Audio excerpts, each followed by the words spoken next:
Exodus chapter 15, the 22nd verse in the New Living Translation. I've got 34 minutes to do this, and I want to do this and go home. Exodus 15, 22. Shayna, you don't know this, but we grew up on your music. Years ago, all we would sing is Pull Back the Veil and Lion of Judah. It was important that you be here to give us some of what brought us through transition. Exodus 15, 22. Then Moses led the people of Israel away from the Red Sea, and they moved out into the desert of Shur. They traveled in this desert for 3 days without finding any water. And when they came to the oasis of Marah, the water was too bitter to drink. So they called the place Marah, which means bitter. Then the people complained and turned against Moses. What are we going to drink? They demanded. So Moses cried out to the Lord for some help. And the Lord showed him a piece of wood. And Moses threw it into the water, and this made the water good to drink. It was there at Marah that the Lord set before them the following decree as a standard to test their faithfulness to him. He said, if you will listen carefully to the voice of the Lord your God and do what is right in his sight, obeying his commands and keeping his decrees, then you will not suffer any of the diseases I sent on the Egyptians. For I am the Lord that healeth you. And after leaving Marah, the Israelites traveled on the oasis to Elim, where they found 12 springs and 70 palm trees. They camped there beside the water. I know you've done a lot of talking, and your neighbor's breath smell like tongues. But grab them one last time. Reese, don't go far, because this is going to escalate very quickly. I have a real prophetic word for you. And I'm not saying that because I need an amen, but this is a real word for you. I want you to prophesy to this person, no matter how they look at you right now, and tell them, I prophesy that you are going from bitter to better.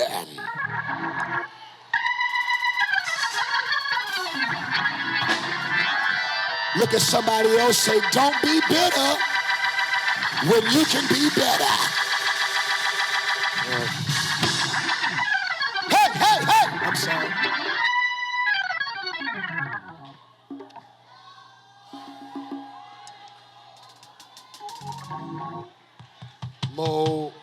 Momentum is a tricky thing because when you're dealing with any movement, the heart of the movement can only be tested in the integral keeping of momentum. Lots of things start that don't stop or don't end well because somebody misses momentum. Momentum is one of those things that is the lifeblood of anything God starts.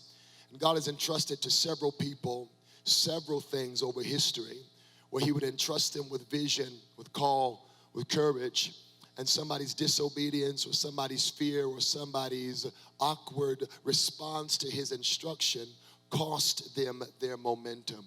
You may or may not know this, but statistically, if you go to school, if you study a trade, if you take too long of a break and you lose momentum, it's mentally and psychologically difficult to re-engage what you dropped.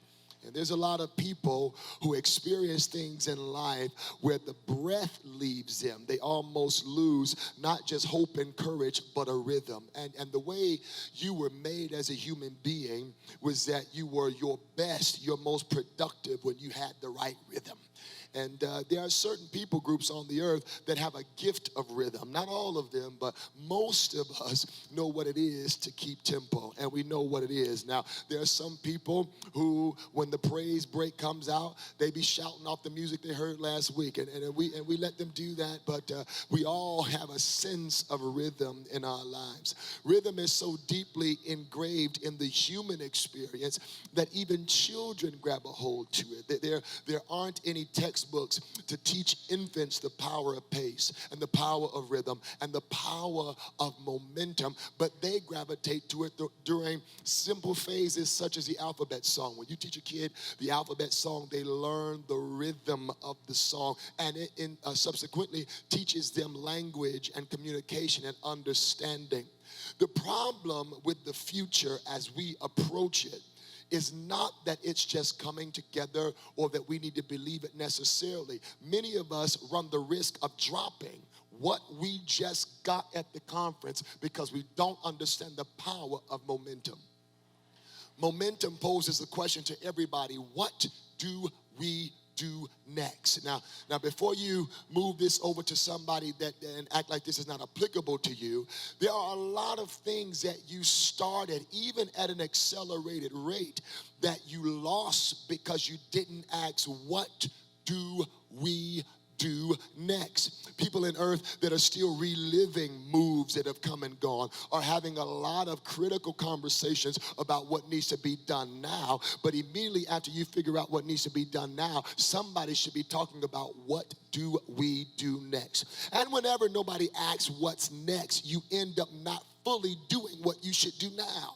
Because what you do now should be related to what your knowledge of next is. For example, if you don't know where you're going in life, you should not just pick a spouse immediately. If you don't know what you want to do eventually, you shouldn't pick a career immediately. So momentum matters. Let's take this to point number 2. Momentum comes when moments are handled right. Your destiny is not going to be handed to you in a UPS box. Destiny is unveiled in moments. And there is great power and great danger in mismanaging a moment. You don't get destiny handed at you in days, but your days are unlocked in what? In moments. This is why the devil wants to do everything in his power to cost you your sobriety. And of course, I'm talking about addictive agents, but there are addictive things that have nothing to do with drugs or alcohol. Some of you monsters are addicted to attention. So that's why you frown and try to control people with your facial expressions to intimidate people. And it's an addiction to applause is what it really is.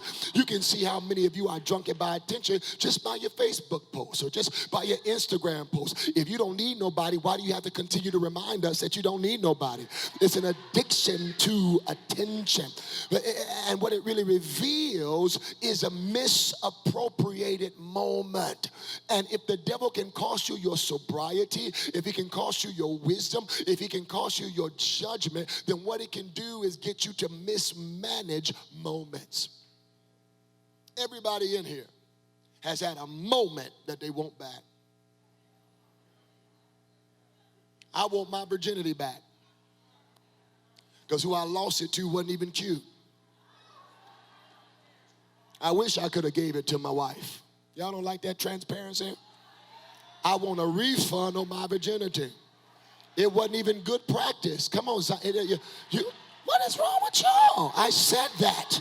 It was not good practice. It was a total, utter waste of my time. I was like, boy, this could not be what everybody's raving about. Surely I could have found another option. I really wanted to recant my repentance, find me somebody a little more sexy, and get some practice. It just didn't happen that way.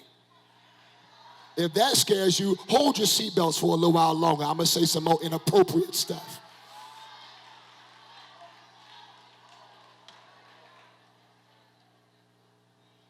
The interesting things about moments, though, is that they can be led.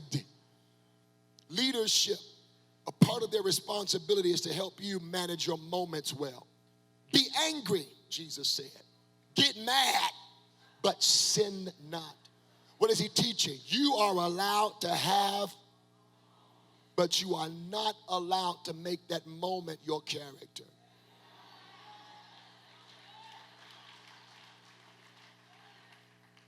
Jesus said offenses will come. It is okay to have an offense. You are not permitted to be offended. And people that are easily offended, I make no time for them. I can't stand easily offended people because they end up moving in a strong spirit of witchcraft. When a person is offended, nothing you can do is right. If you say hello to them Monday, hello to them Tuesday, hello to them Wednesday, fool around and don't respond to their text on Thursday, and now they got the sobby face on, gossiping about you. I'm not about to be controlled by your emotional instability. I'm on an assignment, so if you are offended, forgive yourself or the me in your head, because I ain't studying you in your emotions. Moments are everything. I want to dig into this a little bit more, but this is why many of you need deliverance, because you've not been celebrated on your birthdays. I'm going to make a point. I often discern demons. Ooh, y'all should see y'all itching and stuff doing like that. I'm getting it. I often watch how people respond around the day where they have to acknowledge how old they are. I often respond or often discern things in people when they have birthdays, don't say anything and let it come and go or let it cope up. And oh, it's not a big deal. How you've been reared to not acknowledge how much energy and effort and willfulness it takes to stay alive and sane and saved. But something in you won't even allow yourself to have the moment to realize, my God, it's been 30 years. Instead of seeing the faithfulness of God, you sit in your failure. So instead of acknowledging that it's a joy to be 30, it's a powerful thing to be 40, you say, I'm almost 50, Jesus, and you look at what you have not accomplished instead of what you escaped. Oh God, I'm trying to help you realize if you can change how you looking at these moments, maybe you can get some more miracles. If I were God and I went out of my way to make sure you stayed alive to 50 and alive to 60 in your disrespect of my grace, I would not give you miraculous anything if you were sad to be how old you were. See, what I'm trying to show you is if you have revelation, you should never have a regret. Everybody that lives their lives wishing they would have done more has not opened their eyes to see what more they still can do. And when you serve a timeless God, it doesn't matter what you didn't do at 18, 25, 35. God has a way to put life in your life. I don't care if you're 70. He can make it feel like you was 20. Come on, look at somebody, say, give me a moment, give me a moment.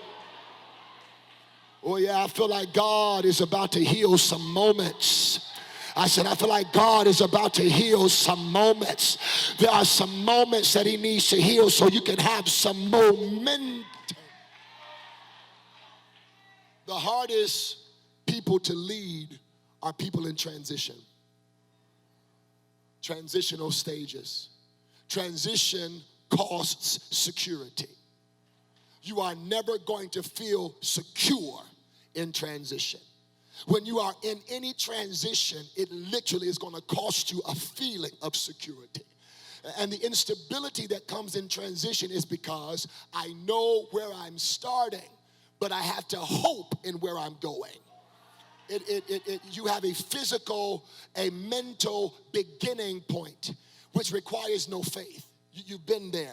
What requires faith is where I'm going to land up and the challenges in the interim. So nobody really likes transition. You know what I hate? I hate when people call me and say, or see me in the hallway or in passing, I got something I want to talk to you about. I'm like, okay, you're in my face now. I want you to make full use of my time. Don't have me pensive about something that now I got to wait until a whole nother month. Oh, I got something to tell you. Why? That suspense in the middle is enough to leave anybody to come up with their own conclusion. If it was an emergency, you should just say, oh yeah, by the way, I meant to mention this. But when you live your life in that middle place, in that suspense place, what you're losing is peace, what you're losing is focus, and you have the room to come up with your own conclusion until you hear the bottom line. Allow me to tell you something.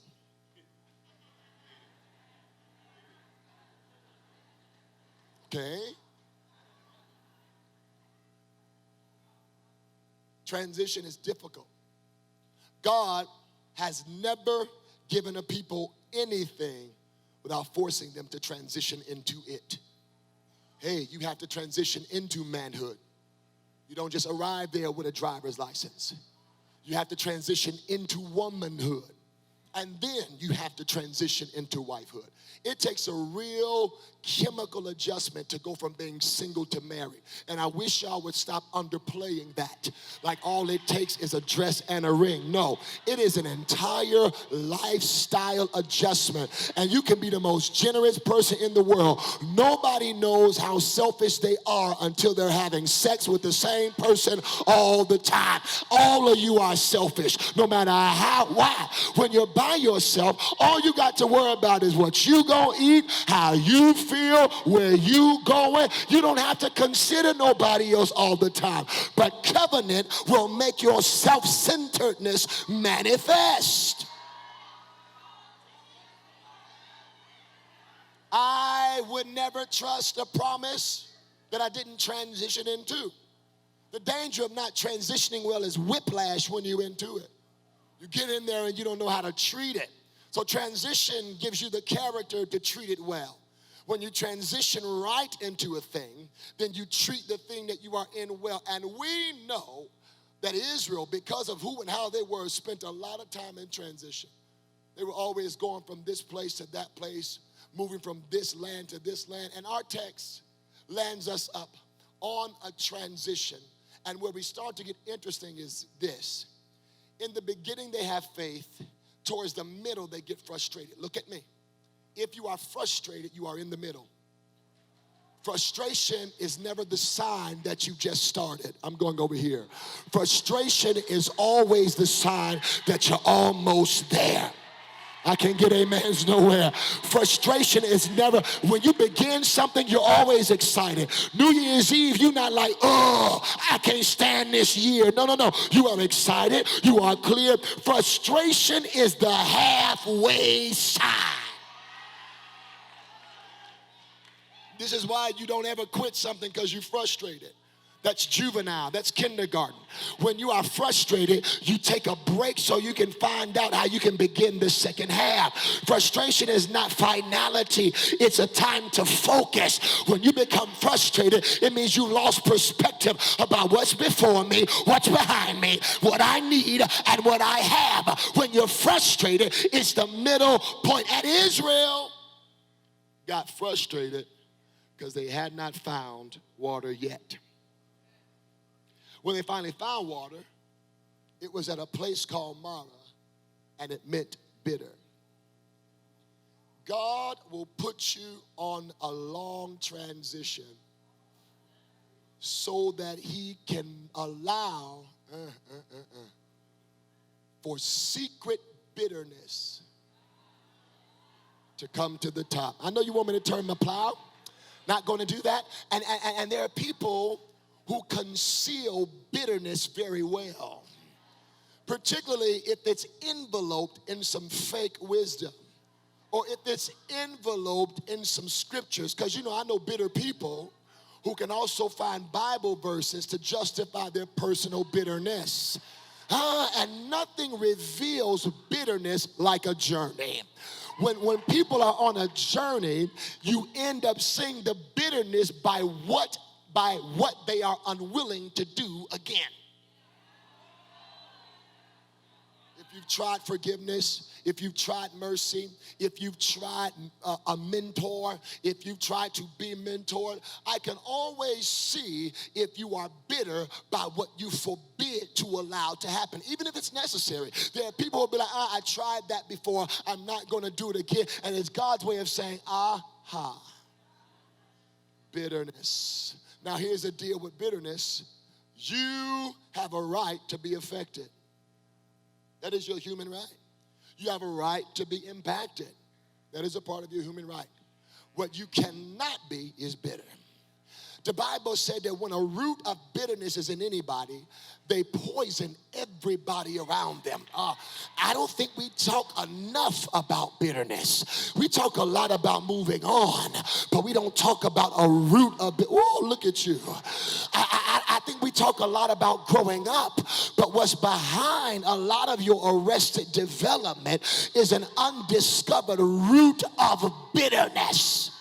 It can be gender specific, age specific. It can even be role specific. But whenever you are on transition, you end up finding out if you are bitter. And then 24 shows that after God brought them to a place where the waters seemed to be bitter and that bitterness was in that place, they looked for an authority figure to blame.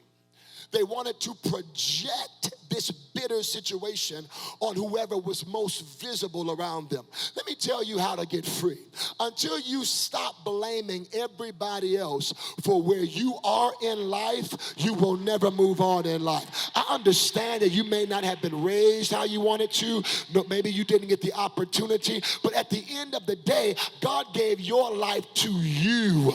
And if you don't stop looking at Moses concerning who he taught and who he didn't teach and what he didn't finance and who he didn't fund and what he can't see in you, at the end of the day, you still bitter. And when Moses goes on, you're going to be left at Marah crying over what should have been. Don't be bitter. Come on, hit 3 people, say, don't be bitter. Don't be bitter. Come on, say, don't be bitter. It's too expensive to be sitting there living your life in vinaigrette. I won't be bitter. Even if it doesn't happen the way I want, I'm not going to be bitter. Bitterness ages you. Bitterness makes you lose yourself. Bitterness takes your joy. You stop laughing. Bitterness makes you skeptical. Bitterness opens you up to a lunatic spirit because now you want to act like you're discerning things that actually you're afraid of. And if you're afraid of it, you can't be discerning it. Come on, stop somebody and say, don't be bitter, don't be bitter, don't be bitter, don't be bitter. You can hear it in preaching. You can hear it in teaching. You can hear it in praying. I've heard it in prophecy. Bitterness is a very powerful thing. And here's a part of why bitterness is so dangerous. It emits signals to open people. When you are bitter and there are people with open hearts around you, that bitterness sends an electromagnetic signal saying, stay away. Have you ever seen a bitter person well supplied? Bitter people are not bitter because people leave them. Bitter people are bitter because people with open hearts come and there's a force field that pushes them off. The bottom line of everything is negative. The outcome of everything is pessimistic. And then what them demons do is try to recruit social support because to be bitter by yourself ain't fun. So now you make friends around your bitterness. You have conversations around your bitterness. You cry around your bitterness. And at the root of it is a controlling spirit.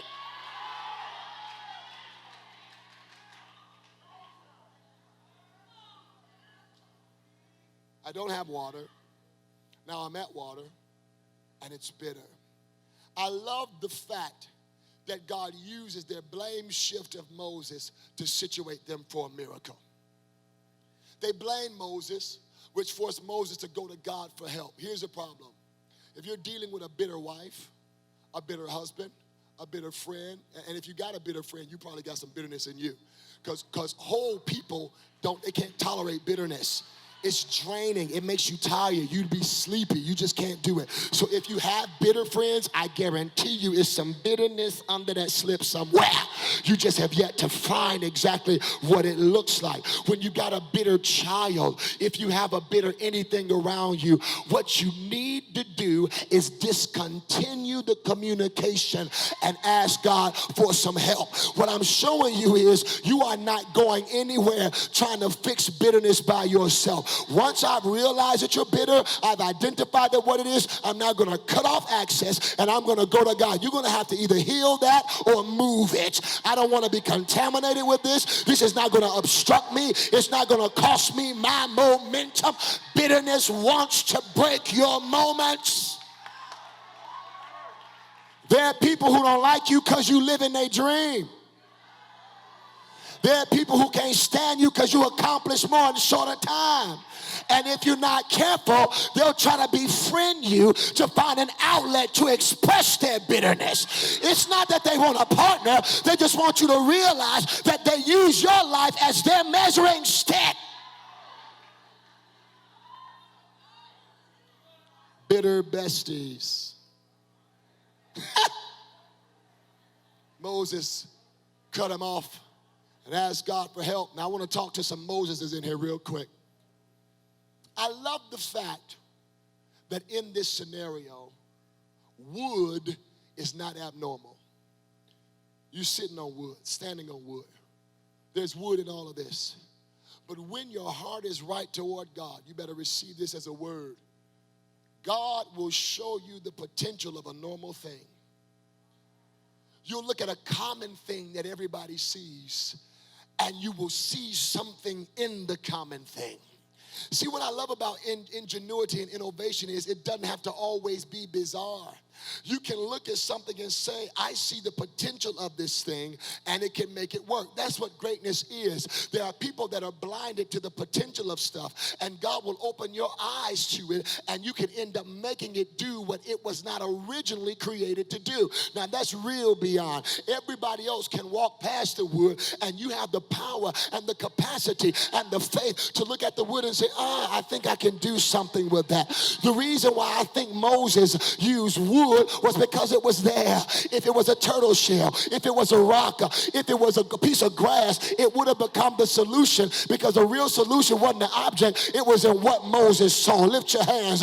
I prophesy a change of perspective in your life. You're going to look at regular stuff and see supernatural outcomes.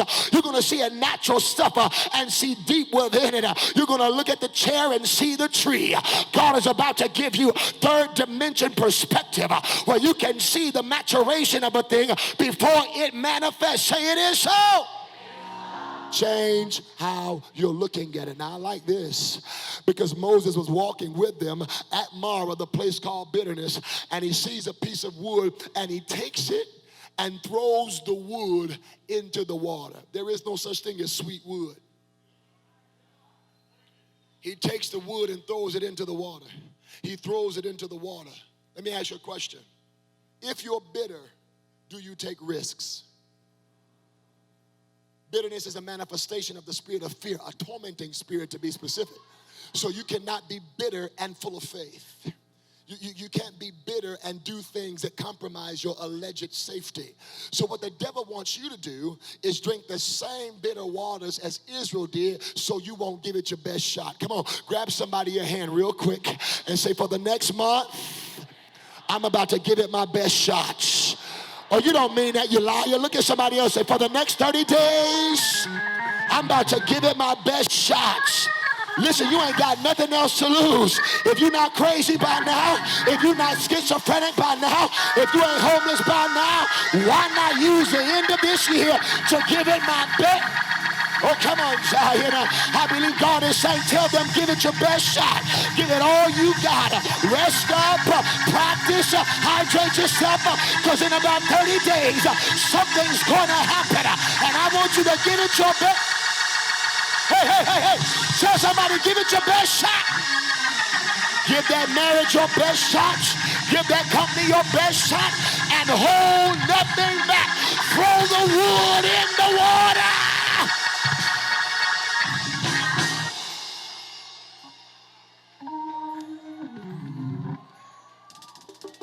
Maybe your deliverance is delayed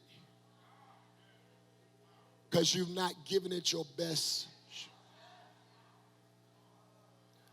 Maybe your company is not growing because you won't give it your best. Moses gave the water his best shot. Wood landed in the water. Watch this. And the water became good to drink, but I never see where Israel drank it. God can heal something without it mandating that you still be there. God can heal a person, and that healing is not sign that you need to replace yourself back in that life. I'm here to deliver you from false covenants, false expectations. Your presence is not necessary for their health. If they were bitter and get healed, God bless you. But they are brand new beyond boundary. Oh, y'all don't want to hear this. God told me to tell you, you're not going beyond without new boundaries. He's allowing some stuff and not allowing some stuff. Just because it's sweeter don't mean you need to stay.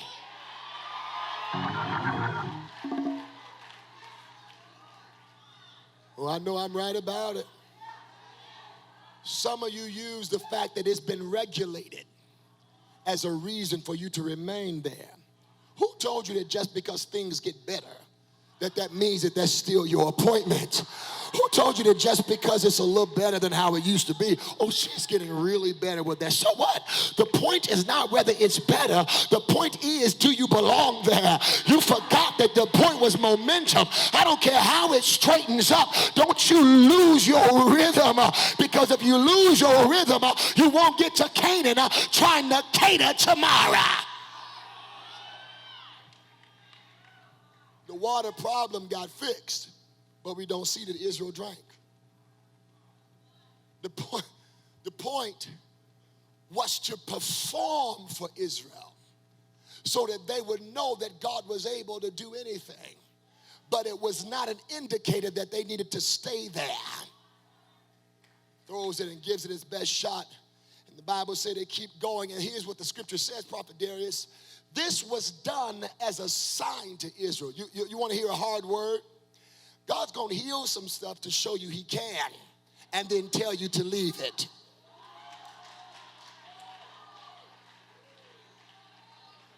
He's going to let some people get better because of your presence in their lives and tell you, now dismiss yourself. Oh, God, you don't like that. I know it's really bad. He's going to allow for some better communication and then tell you, now that you're talking better, put some distance there. You don't want to hear this. If you got to change friends every season, the problem is not them. The problem is you. And maybe you're lonely because you're bitter.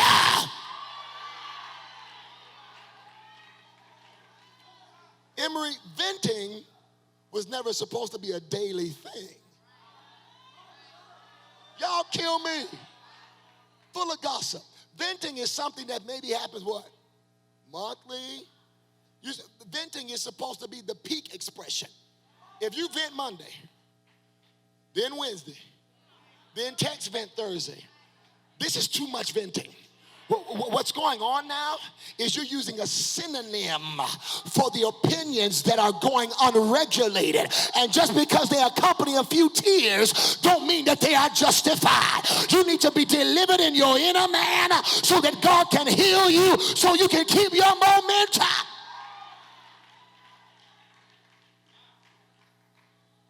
This was done so that they knew God could do it. Continuing in the text, the Bible says that God told them as they were moving from a healed thing. All healing don't happen so you can stay there. God said, if you will listen to me from this point, if you will obey me from this point, and keep all of my decrees, I will not send upon you the diseases that I sent upon Egypt. For I am the Lord that healeth thee. God healed the waters so that Israel could know that he would heal them. It was not a sign that was supposed to be their home. He said, if I can heal water, certainly I can heal you, but I cannot heal you until you keep it moving. Now, a lot of you think that the way to heal is to stop, drop, and roll. Some of us were built so much that God wants us to walk our healing out. Everybody's not going to have to take on their sick bed. Some of us are just going to have to bleed out and grow up and walk it out. My favorite part is 27. They went from having bitter waters, no water, bitter water, to 12 wells. They went from being absolutely depleted of water to manifesting bitterness to 12 springs. what they ended up walking into was better than Marah. One was a river, but then they had 12 wells. Which do you want? Do you want one stream or 12 wells?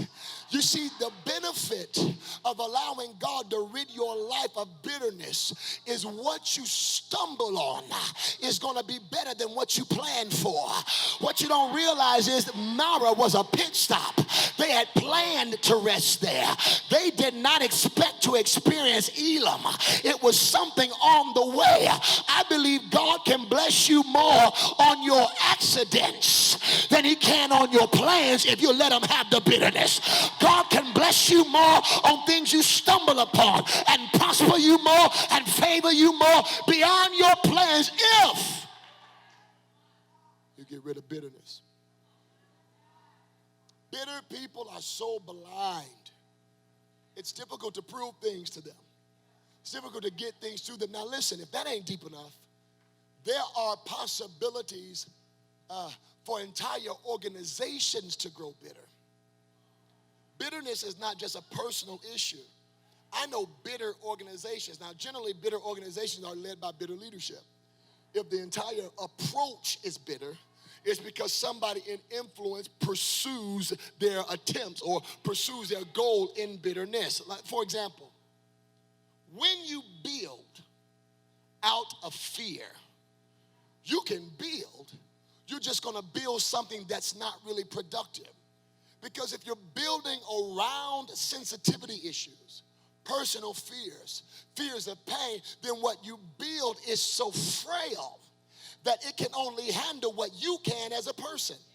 If you situate your team around your personal fears, then you may end up rejecting the help because they remind you of something that hurt. Good, googly, muggly. This is why bitterness is so important. You got to be so whole that people's personal character don't have the power to stop you. Yeah, you crazy. Yeah, you dysfunctional. But they don't have the power to break me. God called me. God anointed me. God summons me.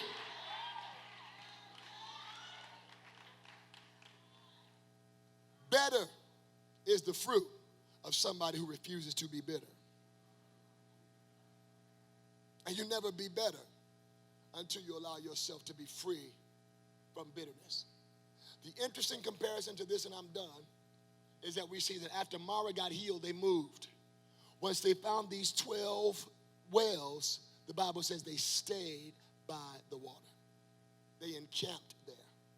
That water was much better than what they had passed. I want to let you know this. The plan that you, lift your hands if you got a plan for your life. Hear the word of the Lord. It's not going to happen.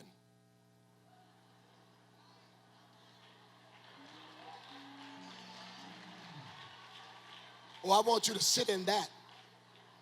I want you to sit in it as surely as Jesus is Lord. The plan that you have for your life is not coming to pass. Some of you may get close. Some of you may see similar. God has never let a man have what he planned for his life. You show me one Bible example where somebody said, I think this is what I'm going to do that. God always has a way of humbling people in their plan. Your plans don't move God, even when you cry over them, even when you invest them. Why? The Bible talks about how the purposes of the Lord contends against the plans of men. The problem is this. When you are so married to your personal plan and become inflexible to the point that you can't follow the leading of God in another direction just because it wasn't how you planned. Do you think I planned to be here with you? This is not a part of my plan. I planned to be in Dubai, owning hotels, smoking with the sheiks is what I want to do. But no, I apparently got an assignment to change the world and go to nations. And it's okay because I'm more fulfilled here than I would be over there. You got to realize that you can be sad even when you got plenty. It doesn't matter where you are. If it's not the plan of God, you will be miserable. If you don't believe me, try it. Your only safe place is in God's plan. Now, Does that mean don't plan? No. Plan. But always know that yours is a just in case.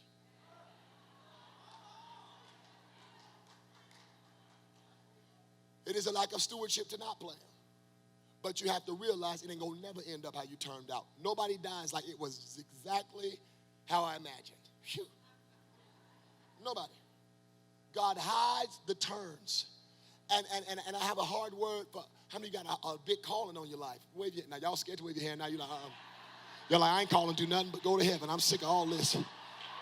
I'm calling to see Mahalia. That's what I'm calling to do. Bring Retha back. That's what I'm calling to see. How many of you have a big call? You feel like a sizable, impactful. Here's the word of the Lord to you. God always makes sharp turns. And he don't use turning signals. Everything God has always done in my life has been abrupt. When you're going on one route and you're like, oh, I got this. He's like, yeah. Anybody ever had a sharp turn? You're like, whoa, I thought this was the city. Whoa, I thought this was the woman. Whoa, I thought this was a career. Whoa, oh my God, where am I going? Come on, say, Jesus, take the wheel. You don't mean that, you Anglican. Say, Jesus, take the wheel. It's not until he can have complete control that you deserve to prosper. If you're from the ghetto, when I was in the 90s, right around when, it wasn't LL Cool J, who was it? Kumo D? No, he's still alive. Ice Cube, no. Who died of AIDS? Eazy-E. Around that era, in my hood, before there were alarms, we had something called a club. I know y'all don't know what that is. So what it was is this big metal bar, and if you was riding with like a drug dealer or something, when you're getting out the car, two things they would always do. Don't ask me how I know. Two things they would do. Y'all from the suburbs, you're like, Mike, a club. Now, what is that? You would pop out the radio. Because you never used the radio that was in the car. This radio had a lot of lights, and it would fluctuate, go up and down. So you pop out the radio, and then you would take the club out and put it rocking like that.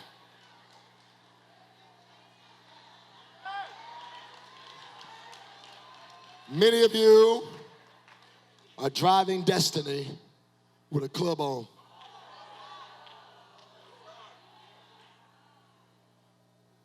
You crave stability more than you do obedience.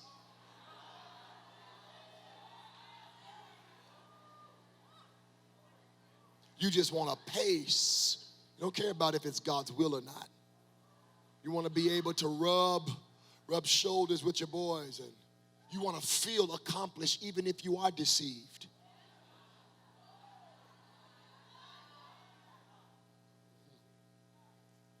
I know what I've heard from God. Here's what's about to happen. November to December. Expect some sharp turns. Did all that crying at the conference? Yes, Lord.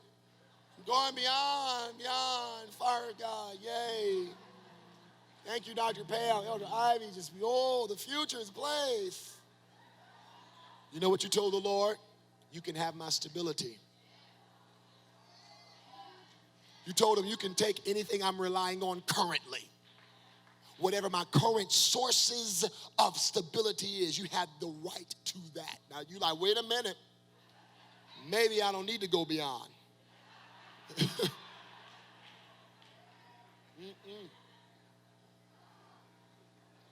God starts a new journey with anybody. He takes what they rely on immediately. Now I don't want you to be afraid. It's not death. It's just whatever makes you feel safe. You tell the Lord, beyond. You sing with John Gray. I hear the sound of beyond. Hey. Had your little flag running all around. Last week you was employee of the month.